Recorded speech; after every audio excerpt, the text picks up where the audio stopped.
لله نحمده ونستعينه ونستغفره ونؤمن به ونتوكل عليه ونعوذ بالله من شرور أنفسنا ومن سيئات أعمالنا من يهدي الله فلا مضل له ومن يضلل فلا هادي له ونشهد أن لا إله إلا الله وحده لا شريك له ونشهد أن محمدا عبده ورسوله أرسل بالحق بشيرا ونذيرا وداعيا إلى الله بإذنه وسراجا منيرا اللهم صل على محمد وعلى آل محمد كما صليت على إبراهيم وعلى آل إبراهيم إنك حميد مجيد اللهم بارك على محمد وعلى آل محمد كما باركت على إبراهيم وعلى آل إبراهيم إنك حميد مجيد اما بعد سامعین محترم، دنیا میں دو طرح کے لوگ پائے جاتے ہیں. ایک وہ دانا اور ہوشیار ہیں اور دوسرے نادان اور احمق ہیں. دنیا کے نزدیک انسانوں کے اندر دانا اور احمق کو پہچاننے کے معیارات الگ ہیں. دنیا اسے ہوشیار اور دانا سمجھتی ہے جو دنیا زیادہ کمایا ہو، جس کے پاس دنیا جمع ہو گئی ہو،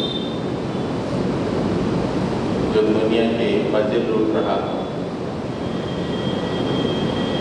اور وہ مزے لوٹنے کے لیے اس نے غلط طریقے بھی اپنائے. غلط طریقے اپنانے کو بھی آج کے زمانے میں ہوشیاری اور دانائی کہا جاتا ہے. اس آدمی کا احمق دنیا سمجھتی ہے جس کے پاس دنیا نہیں ہے، جس کے پاس دنیا حاصل کرنے کی کوئی پلاننگ نہیں ہے، جو دنیا کی طرف رغبت نہیں رکھتا. ایسے آدمی کو دنیا احمق قرار دیتی ہے، نادان قرار دیتی ہے. لیکن ایک وقت ایسا آئے گا کہ جب جتنے لوگ دنیا میں ہوشیار مانے گئے اور جتنے لوگ دنیا میں نادان مانے گئے، تمام اللہ کے سامنے پہنچیں گے اور وہاں صحیح دانائی اور صحیح نادانی کا فیصلہ ہوگا. کون صحیح دانا ہے اور کون صحیح نادان ہے. دنیا میں کروڑ پتی جس کو لوگوں نے ہوشیار سمجھا، دانا سمجھا، اخباروں میں بھی لکھا گیا، اس کی ہوشیاری کے چرچے چلتے رہے، اس کی مثالیں دی جاتی رہی. یہ 50-60 سال کی زندگی. جب قیامت تک پہنچے گا تو پتہ چلے گا کہ وہ دانا ہے یا نادان ہے. تو آج اس جمعہ کی گفتگو میں یہ جاننے کی کوشش کریں گے کہ اصل نادان کون ہے. پھر یہ دیکھیں گے کہ ہم کہیں اس میں تو نہیں ہیں. اس لیے اگر نادان بن جائیں اللہ کی نگاہ میں، اللہ کے رسول کی نگاہ میں، تو بہت ہی بہترین درجہ ہے. دنیا ہمیں کچھ بھی کہہ لے، لیکن اللہ اور اس کے رسول کی نگاہ میں اگر نادان احمق قرار پائیں، بیوقوف قرار پائیں، تو بہت بہترین بات ہے.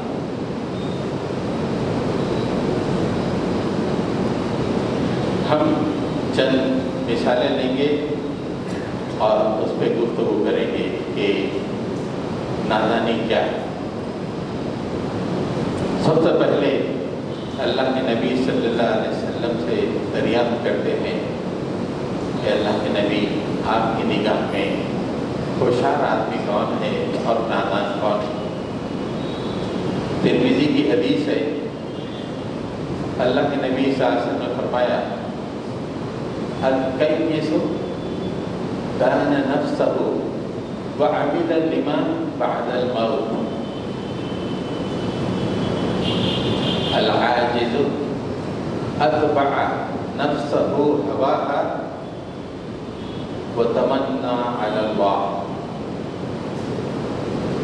کیس مانے ہوشیار، ہوشیار یہاں پہ کیا بزنس میں نے بھی کیا ہوشیار ہے، کروڑوں روپے کما لیا، آنند میں اس نے ترقی کی، کیا ہوشیار آدمی، ارے کیا اس نے نوکری میں ترقیاں پائی، ایک کے بعد ایک ترقی ملتی چلی گئی، پروموشن ہوتا رہا، کیا ہوشیار آدمی ہے۔ ہم انہیں ہوشیار سمجھتے ہیں، لیکن اللہ کے نبی صلی اللہ علیہ وسلم نے فرمایا کہ ہوشیار آدمی وہ ہے جو اپنے نفس کو قابو میں رکھتا ہے۔ من دان نفسہ، اپنے نفس کو قابو میں رکھتا ہے۔ نفس ایسا ہے کہ ہر لمحہ انسان کو ابھارتا ہے کہ یہ غلط کام کرو، یہ کرو، یہ کرو، یہ کرو، لیکن ہوشیار آدمی وہ ہے جو اس نفس کو قابو میں رکھتا ہے اور وہ موت کے بعد جو زندگی آنے والی ہے اس کے لیے عمل کرتا ہے۔ دنیا کو بنانے کے لیے نہیں، گھر بنانے کے لیے نہیں، دنیا کو سجانے کے لیے نہیں، بلکہ زندگی کے بعد جو موت آئے گی اور موت کے بعد جو زندگی ہے، وَعَمِلَ لِمَا بَعْدَ الْمَوْتِ، موت کے بعد کی جو زندگی ہے اس کے لیے عمل کرتا ہے۔ یہ ہوشیار آدمی دنیا حاصل کرنے کے لیے جو عمل کرتا ہے، اللہ کی نگاہ میں وہ ہوشیار نہیں ہے۔ اللہ کے نبی صلی اللہ علیہ وسلم کی نگاہ میں وہ شخص ہوشیار ہے جو زندگی بعد موت، موت کے بعد جو زندگی آنے والی ہے، طویل ترین ان اینڈنگ لائف ہے، اس کے لیے عمل کرتا ہے۔ اور نادان کون ہے؟ العاجز، نادان وہ ہے جو اپنے خواہشات کی پیروی کرتا رہتا ہے۔ دل نے جو خواہش ابھاری اس کو پورا کیا، دل نے کہا کہ یہ غلط کام کرو، اس نے کر لیا، دل نے کہا کہ اسراف کرو، اسراف کر لیا، دل نے کہا کہ زندگی کو سجا، اس نے سجا لیا، اور پوری زندگی اس نے ایسے ہی گزاری، اپنے خواہش نفس کی اتباع میں اس نے زندگی گزاری، اور پھر یہ سمجھتا رہا تمنا علی اللہ، اللہ معاف کر دے گا، اللہ بڑا رحیم ہے، اللہ بڑا کریم ہے، یہ سوچ کر گناہ کرتا چلا گیا، نفس کے خواہشات پہ عمل کرتا چلا گیا، اور یہ تمنا رہا کہ آگے اللہ تعالیٰ میرے ساتھ اچھا معاملہ کرے گا۔ یہ اللہ کے نبی نے فرمایا کہ نادان ہے، بیوقوف آدمی ہے، کر رہا ہے تو برا عمل، اللہ کو ناراض کرنے والا عمل، پھر بھی امید رکھ رہا ہے کہ اللہ بہتر کرے گا، یہ نادان ہے۔ ہمارے پاس نادان وہ ہے، اس کے سامنے دنیا کی اپورچونیٹیز آتی ہیں، وہ اس کی طرف لپکتا نہیں، آ رہی کیا بیوقوف آدمی ہے، کتنے اپورچونیٹیز ہے اس کے لیے زندگی میں، اس کو یوز نہیں کیا، اس کو یوٹیلائز نہیں کیا، یہ ہمارے پاس نادان ہے۔ ویزے کے چانسز تھے، ویزا حاصل نہیں کیا، دنیا حاصل کرنے کے اتنے چانسز تھے، کتنا نادان کمبخت ہے یہ ہماری نگاہ میں۔ کیا نمازی کیا غیر نمازی، ان تمام کا معیار یہی ہے، جو دنیا کھویا وہ نادان بے وقوف، جو دنیا پایا وہ ہوشیار اور دانا۔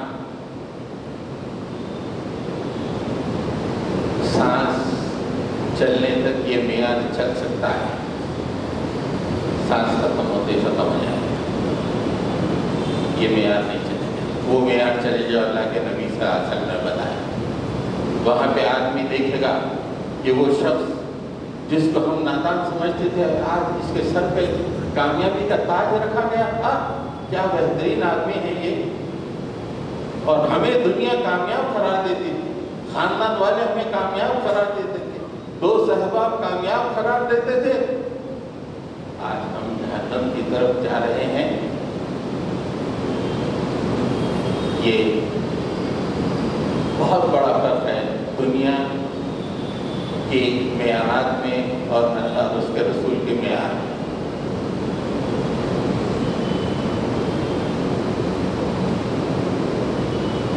ترمذی ہی کی ایک اور حدیث ہے، اغتنم خمسم قبل خمس، 5 چیزوں کو غنیمت جانو 5 چیزوں سے پہلے، اور کامیاب وہ لوگ ہیں ان 5 چیزوں کو اللہ کی خوشنودی کے لیے استعمال کرتے ہیں، اور نادان وہ ہے جو ان 5 چیزوں کو دنیا کے لیے خرچ کرتے ہیں۔ سب سے پہلے اللہ کے نبی نے فرمایا شبابک قبل حرمی، تمہاری جوانی کو بڑھاپے کے سے پہلے غنیمت جانو۔ جوانی اللہ کی بہت بڑی نعمت ہے، جسم صحت مند رہتا ہے، جسم کے ہر اعضاء صحت مند رہتے ہیں، اس صحت کو اللہ کے لیے خرچ کرو، اللہ کے دین کے لیے خرچ کرو۔ دانا ہوشیار، اس جوانی کو دنیا کے لیے خرچ کیا، دنیا کے حاصل کرنے کے لیے، اور دنیا نے میں بہت کچھ حاصل بھی کر لیا، دنیا نے کامیاب بھی قرار دے دیا، لیکن اللہ اس کے رسول کی نگاہ میں وہ کامیاب نہیں ہے۔ 5 چیزوں کو 5 چیزوں سے پہلے غنیمت جانو۔ جوانی کو بڑھاپے سے پہلے، بوڑھوں سے پوچھیے، نماز پڑھنا بھی مشکل ہوتا ہے، اٹھنا چلنا پھرنا بھی مشکل ہوتا ہے، دوائیں غذا بن جاتی ہیں، اور کسی دن دوا نہ لی جائے تو پھر اس کا حال اور بدتر ہو جاتا ہے۔ جوانی میں ایسا نہیں ہوتا، جس سے اللہ کے نبی نے فرمایا کہ غنیمت جانو۔ وَصِحَّتِكَ قَبْلَ سَقَمِكَ، بیماری سے پہلے صحت کو غنیمت جانو۔ ایک دن تم کو لے آئے کے دواخانے میں ڈال دیا جائے گا، ڈاکٹروں کی ٹیم تمہیں گھیر لے گی، طرح طرح کی دوائیں دی جائیں گی، پورے جسم پہ ٹیوبس لگا دیے جائیں گے۔ وہ وقت آنے سے پہلے آج صحت کی زندگی گزار رہے ہو۔ یہ صحت کس کے لیے خرچ کرو؟ یہ اللہ اور اس کے رسول کی یہ صحت کو خرچ کرو، اس لیے کہ کل تم کو دواخانے پہنچنا ہے، وہاں پہ تمہارا علاج ہونا ہے، اس لیے کہ تمہاری زندگی میدانوں کی زندگی نہیں ہے، تمہاری زندگی تو ختم ہونے سے پہلے دواخانوں ہی میں جا کے ختم ہوگی۔ اس لیے وہ بیماری آنے سے پہلے جو صحت ہے اس کو غنیمت جانا، اور جو شخص صحت کو دنیا کے لیے خرچ کرتا ہے وہ نادان، اور اس صحت کو جو اللہ کے لیے خرچ کرتا ہے کامیاب۔ غزہ کی وجہ نوجوان آنکھوں میں گھوم جاتے ہیں، کیا جوانی ہے، ایک ایک لمحہ جوانی کا اللہ کے لیے خرچ، صحت کا ایک ایک لمحہ اللہ کے لیے خرچ ہو رہا ہے، اور یہاں پہ دعوتوں میں دوست احباب میں موٹر کشتیوں میں زندگی گزر رہی ہے، وہاں صحت کو کہاں استعمال کیا جا رہا ہے، ہم اپنی صحت کو کہاں استعمال کر رہے ہیں۔ وَغِنَاءَكَ قَبْلَ فَقْرِكَ، خوشحالی کو بدحالی سے پہلے غنیمت جانو۔ تمہیں خوشحالی ملی ہے اور خوشحالی کے ساتھ بدحالی لگی ہوئی ہے، کبھی ایسا نہیں ہوا کہ آدمی پوری زندگی خوشحالی میں گزارا، کبھی ایسا نہیں ہوا، خوشحالی کے ساتھ بدحالی لگی ہوئی ہے، آج تمہارے پاس مال و دولت ہے، کل یہ مال و دولت رخصت ہو جائے گا۔ اس مال و دولت سے اللہ کے پاس گھر بنانے کی کوشش کرو۔ یہ شادی خانوں کو سجانے میں تم اپنے مال کو برباد مت کرو۔ یہ چند روزہ زندگی ہے جو ہمیشہ ہمیشہ جو تمہاری زندگی گزرنے والی ہے، وہاں کے لیے اپنے مال کو خرچ کرو۔ غنیمت جانو خوشحالی کو۔ آج ہم دیکھتے ہیں کہ تھوڑی سی خوشحالی مسلمانوں حیدرآباد کے مسلمانوں کے ایک علاقے میں پائی جاتی ہے، دوسرے علاقے میں تو اتنی بھوک ہے کہ بچے بلبلا کے رو رہے ہیں۔ جن کے پاس خوشحالی آئی ہے، آپ جا کے دیکھیے کہ کسی ہوٹل میں جگہ نہیں ملتی کھانے کے لیے۔ کیا اس لیے تم کو خوشحالی ملی ہے؟ کہ تمہاری ذمہ داری نہیں ہے کہ اپنے وہ مسلمان بھائیوں کی طرف نگاہ کرو جو بھوک سے بلبلا رہے ہیں؟ ظالموں، تم بہت کچھ کھا رہے ہو، یہ مال اللہ نے تم کو دیا ہے، یہ خوشحالی تم کو دی ہے، یہ خوشحالی کو غنیمت جانو۔ احمق نہ بنو، نادان نہ بنو، آخرت کا گھر بناؤ اس مال سے۔ فراغک قبل شغلک، فرصت کو غنیمت جانو، شغل سے پہلے، مصروفیت سے پہلے، مصروفیت آنے سے پہلے جو فرصت ہے اسے تباہ مت کرو۔ بچوں کو چھٹیاں ملتی ہیں فرصت کی، پوری چھٹیاں تباہ ہو جاتی ہیں مسلم معاشرے میں۔ نہ اس میں علم میں اضافہ ہوتا ہے، نہ انہیں اخلاق کا سبق دیا جاتا ہے بچوں کو۔ فرصت کے لمحات کو شادی خانوں میں 4-4 5-5 گھنٹے بڈھوں کے ساتھ بچے تباہ کرتے ہیں اپنی زندگیوں۔ فرصت کے اوقات کو شادی خانوں میں لگا رہے ہیں، فرصت کے اوقات کو کھیل کود میں لگا رہے ہیں، فرصت کے اوقات کو سیل فون میں لگا رہے ہیں۔ جب مصروفیت آئے گی تو پھر اللہ کا کام نہیں کر سکو گے۔ اب فرصت ملی ہے، اپنے علم میں اضافہ کرو، اللہ کو قربت حاصل کرنے کے لیے کوششیں کرو۔ وَحَيَاتَكَ قَبْلَ مَوْتِكَ، زندگی کو موت سے پہلے غنیمت جانا۔ تم نے ہی اپنے کندھوں پر کئی لوگوں کو قبرستان پہنچایا، یہ سبق نہیں لیا؟ تم کو بھی موت آئے گی۔ آج تم نے کسی کو اٹھایا، کوئی تم کو اٹھا لے گا۔ آج اس کی مہلت اول ختم ہو گئی، تم کو وہ مہلت جاری ہے، ملی بھی ہے، اس کو غنیمت جانو۔ تو یہ 5 چیزیں جو آدمی صحیح طور پہ استعمال کرتا ہے وہ دانا ہے، اور 5 چیزیں جو صحیح طور پہ استعمال نہیں کرتا وہ نادان ہے۔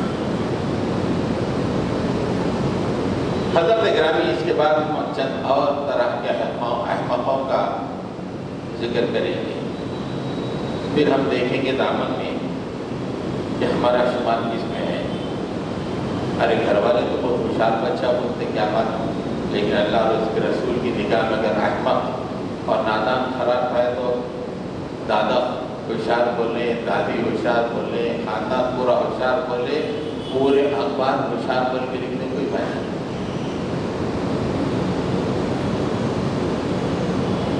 نادان اور احمق آدمی ہمیشہ دھوکہ کھاتا ہے، یہ پروون فیکٹ ہے۔ ہوشیار آدمی دھوکہ نہیں کھاتا، نادان آدمی دھوکہ کھاتا ہے۔ اور اللہ تعالیٰ نے 2 دھوکہ دینے والی چیزوں کا تذکرہ کیا ہے، اور نادان آدمی وہ دونوں سے ہی دوستی کرتا ہے، دھوکہ دینے والوں سے۔ ایک حیات دنیا، دنیا کی زندگی، اور دوسرا شیطان۔ یہ 2 دھوکہ دینے والی چیزیں اللہ نے قرآن میں کہہ دیا کہ دھوکہ دینے والی چیزیں ہیں، ان سے بچو۔ لیکن نادان وہ ہے جو اس دنیا سے بھی محبت کرتا ہے، دنیا سے بھی دوستی کرتا ہے، شیطان سے بھی گلے ملتا رہتا ہے۔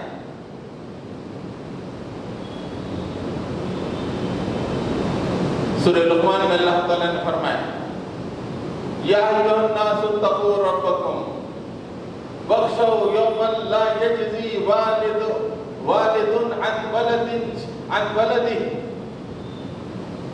ولا مولود هو جاز عن والده شيئا إن وعد الله حق فلا تغرنكم الحياة الدنيا ولا يغرنكم بالله الغرور. اے انسانوں جو اپنے آپ کو عقل مند سمجھتے ہو، تم جانتے ہو کہ تمہارا رب ہے، تم اس سے ڈرو اور اس روز سے بچو. وخشوا اس روز سے ڈرو. لا یجزی والد عن ولدی. اس روز باپ اپنے بیٹے کے کام نہیں آئے گا اور نہ بیٹا ہی باپ کے کوئی کام آئے گا. کیسا خطرناک دن ہوگا. آج باپ کے سامنے بیٹا جھکا ہوا رہتا ہے، بیٹا باپ کی خدمت کرتا رہتا ہے، لیکن قیامت کا منظر اللہ تعالیٰ کھینچ رہے ہیں کہ وہاں پہ نہ باپ بیٹے کے کام آئے گا اور نہ بیٹا باپ کے کام آئے گا. ان وعد اللہ حق. لوگوں یہ میرا وعدہ حق ہے، یہ ثابت ہو کے رہے گا. تم مرو گے اور وہاں پہنچو گے اور اپنے آنکھوں سے دیکھو گے کہ تمہارا بیٹا تم سے بھاگے گا اور بیٹا دیکھے گا کہ باپ اس سے بھاگے گا. پھر اس کو اللہ تعالیٰ نے فرمایا یہ دنیا کی زندگی تمہیں دھوکہ دینے نہ پائے اور وہ بڑا دھوکے باز شیطان تمہیں دھوکہ نہ دینے پائے. یہ دونوں کے دھوکوں سے بچو. یہ دنیا دھوکہ دینے کے لیے ہے اور ہم نے انبیاء کو اس لیے بھیجا کہ ان دھوکے بازوں سے بچانے کے لیے ہم نے انبیاء کو بھیجا. تم دنیا میں مر مٹ گئے، دنیا میں اپنے آپ کو ملیا بیٹ کر لیا، جبکہ دھوکہ دینے والی چیز ہے.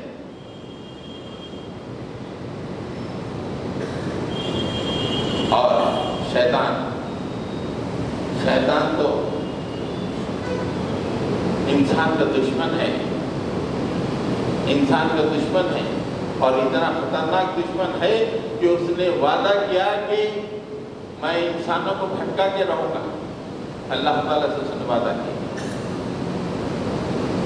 اس کے ساتھ دوستی نبھاتے. تو نادان آدمی وہ ہے جو دنیا سے دھوکہ کھا جائے، یعنی دنیا ہی میں مست مگن رہے اور شیطان سے بچتا نہ رہے، شیطان کے کہنے پہ اپنی زندگی گزارتا رہے. وہ آدمی نادان ہے. اکثر ہم سنتے ہیں کہ نادان آدمی بیوقوف آدمی دھوکہ کھاتا ہے، اور یہاں جو اصل نادان ہے وہ دنیا اور شیطان دونوں سے دھوکہ کھا گیا اور قیامت میں ایسے پہنچا کہ دونوں ہاتھ خالی. اس دنیا کو ہم سب کچھ سمجھ رہے ہیں، بس تھوڑا سا وقت مسجد میں گزار لیا، پوری دنیا دنیا دنیا، ہماری گفتگو میں دنیا، ہماری نشست و برخاست میں دنیا، ہمارے پروگرام میں دنیا، سب کچھ دنیا دنیا دنیا. اس دنیا کے دھوکے میں ہم تمام پھنس گئے ہیں اور پھر بھی ہم سمجھتے ہیں کہ ہم ہوشیار ہیں. شیطان کو ہم نے اپنی زندگی میں ایسا مقام دے دیا کہ بھائی جو تم کہو ہم مانتے ہیں. شادی میں 50 لاکھ خرچ کرو، کر دیں گے. 20 لاکھ کا اسٹیج سجاؤ، سجا دیں گے. زندگی کو غلط راہوں میں لے کے چلو، کوئی بات نہیں، دھوکہ. حضرت گرامی،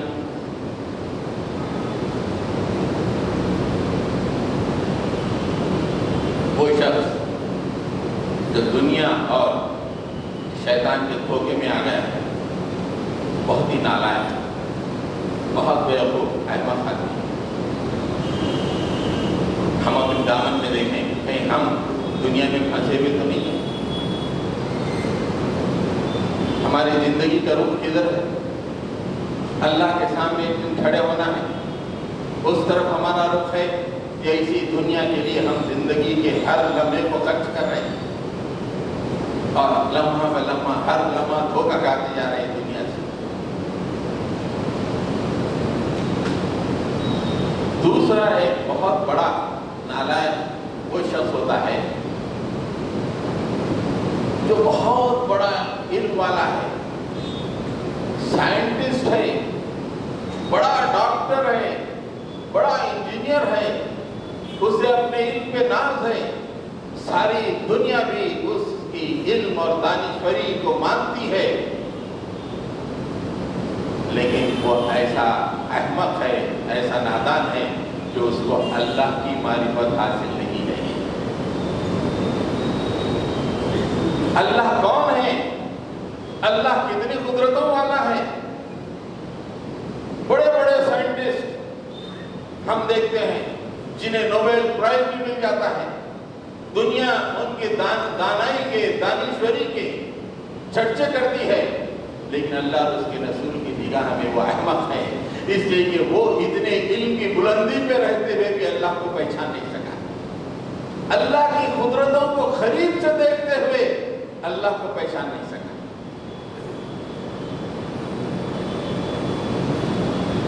حیدرآباد ہی کا مثال لے لیں، یہاں جتنے ڈاکٹر ہیں اس کے 90% ڈاکٹرز جو کہ بہت شہرت حاصل کر چکے ہوں گے، لیکن اللہ تعالیٰ کی معرفت ان کو حاصل نہیں۔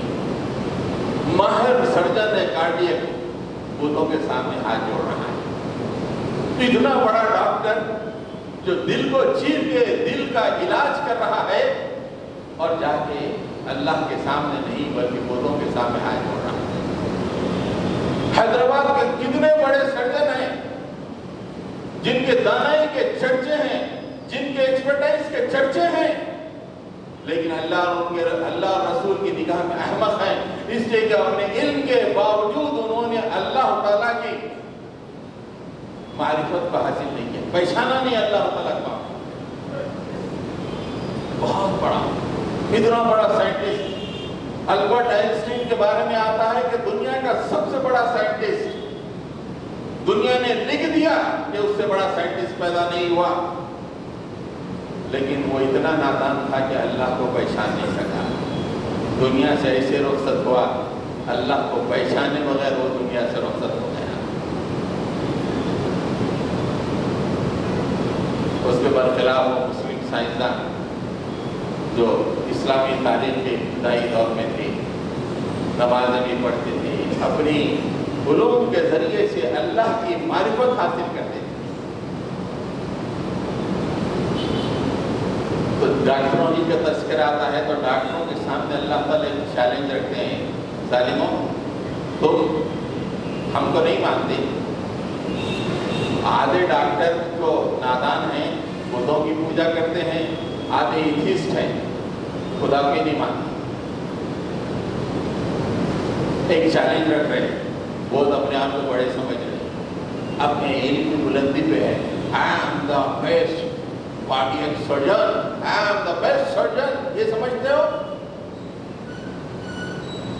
فَلَوْلَا إِذَا بَلَغَتِ الْحُلْقُومَ وَأَنْتُمْ حِينَئِذٍ تَنظُرُونَ وَنَحْنُ أَقْرَبُ إِلَيْهِ مِنْكُمْ وَلَكِنْ لَا تُبْصِرُونَ فَلَوْلَا إِن كُنتُمْ غَيْرَ مَدِينِينَ تَرْجِعُونَهَا إِن كُنتُمْ صَادِقِينَ۔ جب بیمار آدمی کی جان حلق میں آ کے پھنس جاتی ہے اور تم تمام ان کو گھیر لیتے ہو، یا رشتہ دار بھی ہو سکتے ہیں یا ڈاکٹروں کی ٹیم گھیر لیتی ہے پوری، ہم اس وقت اس کے قریب ہوتے ہیں، تم ہم کو دیکھ نہیں سکتے، تم سے زیادہ ہم اس کے قریب ہوتے ہیں، تم ہم کو دیکھ نہیں سکتے۔ اچھا تم ہم کو مانتے نہیں ہیں، ہم کو خدا نہیں مانتے ہو، فَلَوْلَا إِن كُنتُمْ غَيْرَ مَدِينِينَ، تم چھڑے چھاٹ اپنے آپ کو سمجھتے ہو، چلو ہمارے چیلنج قبول کرو، ترجعونها ان کنتم صادقین، یہ جو وینٹیلیٹر میں رکھا ہوا ہے اس کی جان کو پلٹا کے لاؤ، اپنے آپ کو بہت بڑے سمجھتے ہو، پلٹا کے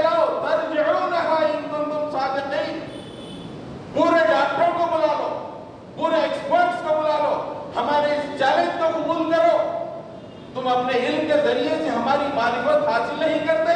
اس چیلنج کو قبول کرو، اس مرنے والے کو تم واپس دنیا میں لے کے آؤ، پھر ہم بولیں گے کیا اللہ تعالیٰ پڑھے لکھے لوگ، یہ تو عام انسانوں کے لیے بھی ہے، لیکن پڑھے لکھے لوگ اپنے علم کے باوجود اللہ کی معرفت حاصل نہیں کرتے. اور آج طب کا میدان تو بہت ہی مشہور ہے، غریب امیر سب کا مداوع ہے طب کا میدان، انہی لوگوں سے چیلنج کر رہا ہوتا. کتنے لوگ تم اپنے دواخانے سے لاشوں کو لوٹاتے ہو، کیوں؟ ان کی زندگی کیوں نہیں لائے تم؟ کہ ہم ہیں انہیں موت دینے والے، ہم ہیں شفا دینے والے ہیں. تو حضرت گرامی، علم کی بلندی کے باوجود اللہ کی جو معرفت حاصل نہیں کرتا، دنیا میں وہ کتنا ہی نام پر ہو، اللہ اور اس کے رسول کی نگاہ میں وہ احمق اور نادان، جس سے کہ اللہ کی قدرتوں کو اتنا قریب سے دیکھ رہا اور ظالم اللہ کا اعتراف نہیں کر رہا. اور احمقوں کی ایک اہم ترین کیٹیگری وہ لوگ ہیں جو مسلمان ماں اور باپ کے پیٹ میں پیدا ہوئے ہیں، لیکن اللہ کی اطاعت سے باہر ہیں، مسجدوں سے دور ہیں، اللہ اور ان کے رسول کی اطاعت انہیں نہیں چاہیے، منمانی زندگی، والد مسلمان، ماں مسلمان. اللہ نے کتنا فضل کیا، تمہیں کسی مشرک کے گھر میں بھی پیدا کر سکتا تھا، کسی یہودی کے گھر میں پیدا کر سکتا تھا، لیکن اللہ نے تم کو مسلمان کے گھر میں پیدا کیا. لیکن ظالم، تم اتنے نادان اور احمق ہو کہ ہماری اطاعت قبول نہیں کرتے، ہماری بندگی قبول نہیں کرتے. اس وقت مسلمانوں کے 90-95% مسلمان اس کیٹیگری میں ہیں.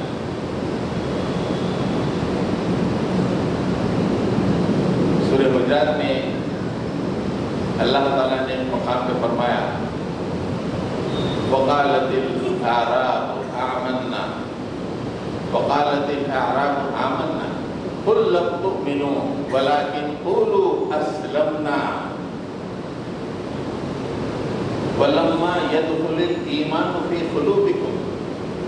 اللہ کے رسول صلی اللہ علیہ وسلم کے پاس دیہاتی لوگ آ کے بولے ہم ایمان لائے، شان کرنے لگے. تو اللہ تعالیٰ نے فرمایا ان سے کہو کہ تم ایمان نہیں لائے، تم نے صرف اطاعت قبول کر لی ہے. اسلام اب چونکہ طاقتور ہو رہا ہے اس لیے تم نے اطاعت قبول کر لی ہے، مسلم ہو گئے ہو، اطاعت قبول کر لی ہے، لیکن تمہارے دل میں ایمان داخل نہیں ہوا ہے، تمہارے دل میں ایمان داخل نہیں ہوا.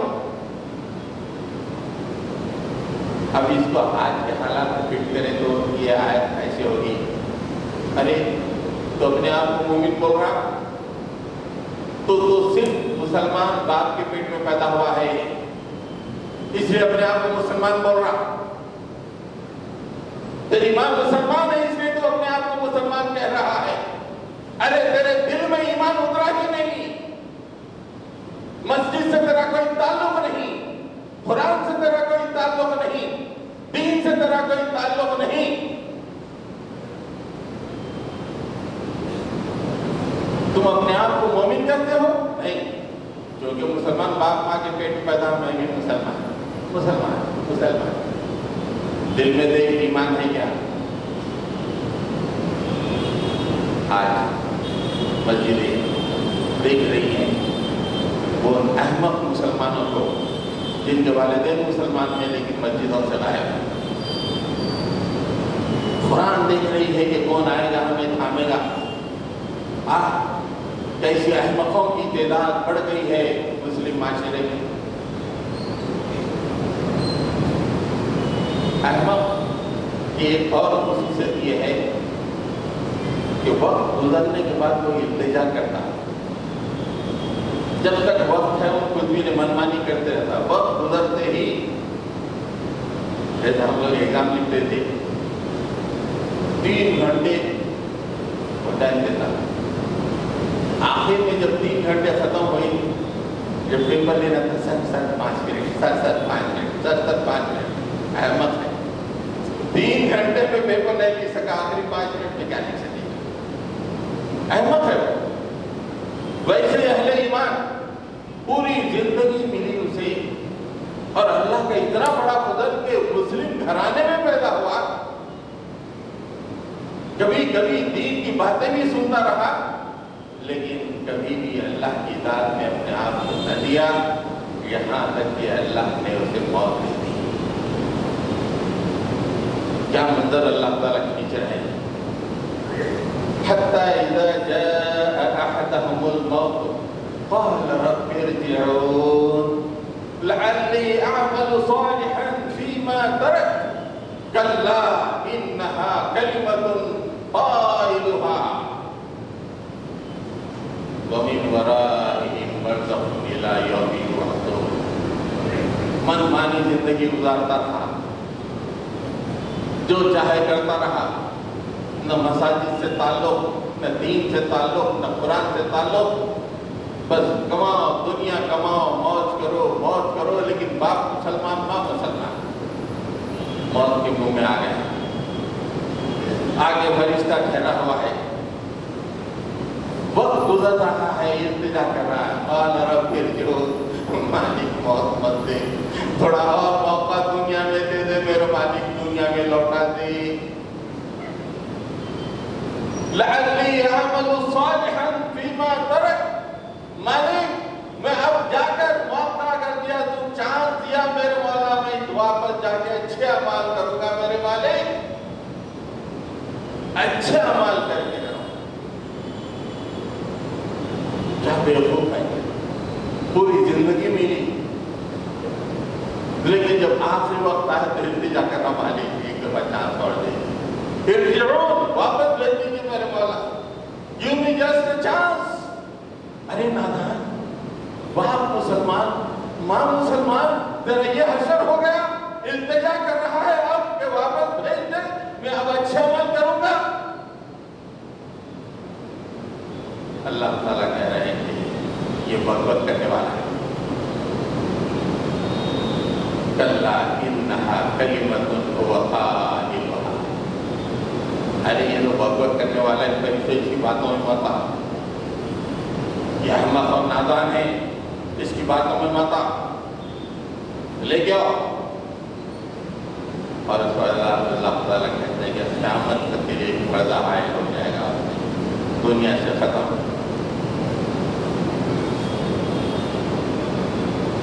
آپ کتنی فضیلت، کتنی بڑی نعمت، جو لوگ نیا اسلام قبول کرتے ہیں ان سے پوچھیے کہ کتنی محنتوں، کوششوں اور کتنی مشکلات کے بعد ان کو دین اسلام ملا۔ ظالم تجھے تو فری میں مل گیا نا، کتنا اللہ کا فضل ہے، اور تیرا نادانی کا یہ عالم ہے کہ اللہ کی اطاعت کو تو نے نکال کے پھینک دیا۔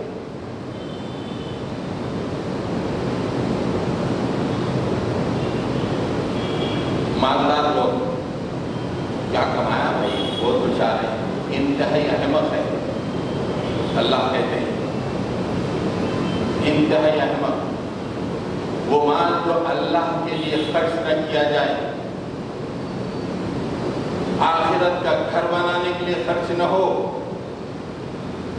وہ آدمی، وہ مال والا آدمی نادان ہے۔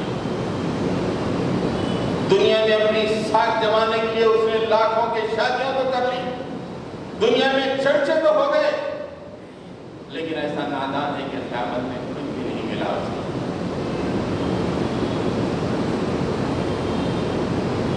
یہ بھی ایسا نادان ہے کہ وقت ملا، لیکن وقت ختم ہونے وقت پھر التجا کرنا پڑے ایک اور چانس دے دو مجھے۔ کہتا ہے ارے کتنا مال ملا یارو، تم اتنے شادیاں کر لیے، میرے لیے کچھ خرچ کرے، میرے دین کے لیے کچھ خرچ کرے، بھوکوں کا پیٹ بھرے، غریبوں کو کپڑے پہنائے۔ ظالم تم نے تو لاکھ اور اب جب موت آ گئی ہے تو مانگ رہے ہو مالک کچھ اور وقت دیجیے. سورہ منافقون میں اللہ تعالیٰ وہ منظر کھینچ رہے ہیں. کیسا احمق مالدار ہے دیکھیے.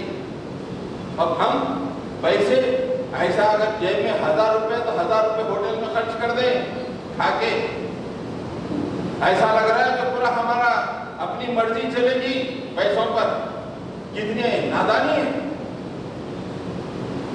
وَأَنفِقُوا مِمَّا رَزَقْنَاكُم مِّن قَبْلِ أَن يَأْتِيَ أَحَدَكُمُ الْمَوْتُ فَيَقُولَ رَبِّ لَوْلَا أَخَّرْتَنِي إِلَىٰ أَجَلٍ قَرِيبٍ فَأَصَّدَّقَ وَأَكُن مِّنَ الصَّالِحِينَ. لوگو اللہ کے راستے میں خرچ کرو. مالدارو اللہ کے راستے میں خرچ کرو. یہ شادی بیاہ کو چھوڑ دو. یہ دنیا کی رونقوں کو چھوڑ دو. اللہ کے راستے میں خرچ کرو یہاں تک کہ تم پر موت واقع ہو جائے. اس موقع پہ تم کہو مالک ذرا ایک چاند لولا اخرتنی الی اجل قریب. تھوڑا اور موقع دے دیجیے میری زندگی کو. میں جا کر کیا کروں گا؟ فاصدق. میں اب جا کے صرف اور صرف تیرے راستے میں خرچ کروں گا میرے مولا. پورے مال کو تیرے راستے میں خرچ کروں گا. وَأَكُن مِّنَ الصَّالِحِينَ. اور اپنے آپ کو صالحین میں شامل کروں گا. Just give me a chance. میں نے بڑی نادانی کی. شادیوں پہ میں نے پیسے خرچ کیے. میں نے نادانی کی. گھر کو سجانے کے لیے میں نے خرچ کیے. اب موت کا فرشتہ آ گیا. مالک کے چاند دے دو میرے مولا. چاند دے دو. یہ چاند ملا تو میں تیرے راستے میں خرچ کروں گا میرے مولا اور صالحین میں شامل ہوں. وَلَن يُؤَخِّرَ اللَّهُ نَفْسًا إِذَا جَاءَ أَجَلُهَا وَاللَّهُ خَبِيرٌ بِمَا تَعْمَلُونَ. نہیں، جب وقت آتا ہے تو ہٹتا نہیں ہے. اللہ تعالیٰ فرماتا ہے تم چیخ لو پکار لو. جب تک موقع تھا اس وقت کے اللہ کے راستے میں خرچ کر کے اللہ کے پاس گھر بنانا ظالم تم نے نہیں کیا. تم نے احمقی کی، حماقت کی، تم نے نادانی کی. اب چیخو پکار کر رہے ہیں.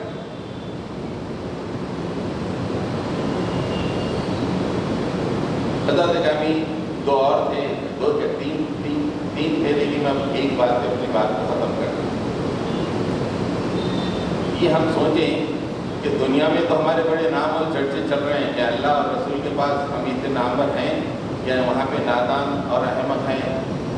ذرا سوچ مالک دنیا میں اخبار میں آیا بڑا ہوشیار مالک بتا سکتے قیامت میں ٹی وی پہ آدھے گھنٹے کا میرے اوپر یہ کلپ چلا. میں جب T20 جیت کے آیا تو میرے استقبال میں حیدرآباد کی ٹریفک 6-12 گھنٹے تک ادھر ادھر ہوئی. مالک جنت میں بھیج دیجیے. ہو سکتا ہے ایسا؟ ارے نالائق تم نے یہاں کے لیے کیا کیا بتاؤ.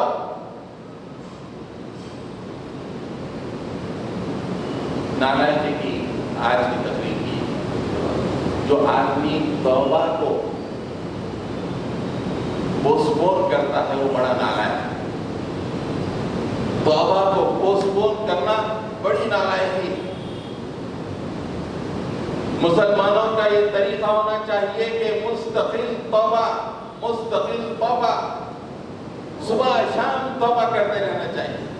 جو آدمی توبہ کو پوسٹپون کرتا ہے انہیں بعد میں کریں گے، رمضان میں کریں گے، اب وہ عمرے کو جا کے آ کے سدھر جائیں گے. نالائق ہے. انما التوبة على الله للذين يعملون السوء ثم يتوبون من قريب فأولئك يتوب الله عليهم وكان الله عليما حكيما. اللہ کے اوپر اللہ پر توبہ کے قبول کا حق انہی لوگوں کے لیے ہے جو گناہ کرتے ہیں. یعمل السوء گناہ کرتے ہیں ثم یتوبون من قریب اور امیڈیٹلی بعد توبہ کر لیتے ہیں. گناہ کس سے نہیں ہوتا ہے؟ گناہ ہوتا ہے لیکن اللہ تعالیٰ فرماتے ہیں کہ انہی لوگوں کی توبہ قبول ہوتی ہے جو امیڈیٹلی توبہ کر لیتے ہیں. برا عمل کیا وَيَتُوبُونَ مِنْ قَرِيبٍ ثُمَّ يَتُوبُونَ مِنْ قَرِيبٍ، قریب ہی میں امیڈیٹلی اس نے توبہ کی. فَأُولَٰئِكَ يَتُوبُ اللَّهُ عَلَيْهِمْ، اللہ تعالیٰ پر ایسے ہی لوگوں کا توبہ قبول کرنے کا حق ہے، اور اللہ تعالیٰ ایسے ہی لوگوں کی توبہ قبول. ہم میں سے کتنے لوگ ہیں گناہ پہ گناہ کرتے چلے آتے ہیں، دیکھتے تو یہ ٹائم آ گیا شب معراج سے بدلنے کی، شب برات سے رمضان آ رہا فل گناہ کر لو، رمضان میں بدلنے کی. نالائق ہی ہے، نالائق ہی کتنے ہیں. تو حضرات گرامی، یہ چند باتیں تھیں میں نے جو آپ کے سامنے عرض کی. پھر ہم دیکھیں ہم اپنے آپ کو بہت دانا اور ہوشیار، واقعی دانا اور ہوشیار ہے. ارے بڑا ہوشیار ہے کہ وسیم بھائی تو بڑے ٹائگر ہوشیار آدمی کیا ہے. یہ باتیں اللہ کے پاس ہوشیار بن کے اٹھے وہی ہوشیار ہے، اللہ کے پاس نالائق جو اٹھے وہ نالائق. اللہ تعالیٰ ہم تمام کو اللہ اور اس کے رسول کی نگاہ میں دانا اور ہوشیار بنائیں. اللہ تعالیٰ ہم لوگوں کو احمقوں میں شامل نہ فرمائیں. رب اغفر وارحم وانت خیر الراحمین. صلی اللہ تعالیٰ علی محمد وعلی آلہ واصحابہ اجمعین برحمتک یا ارحم الراحمین والحمد للہ رب العالمین.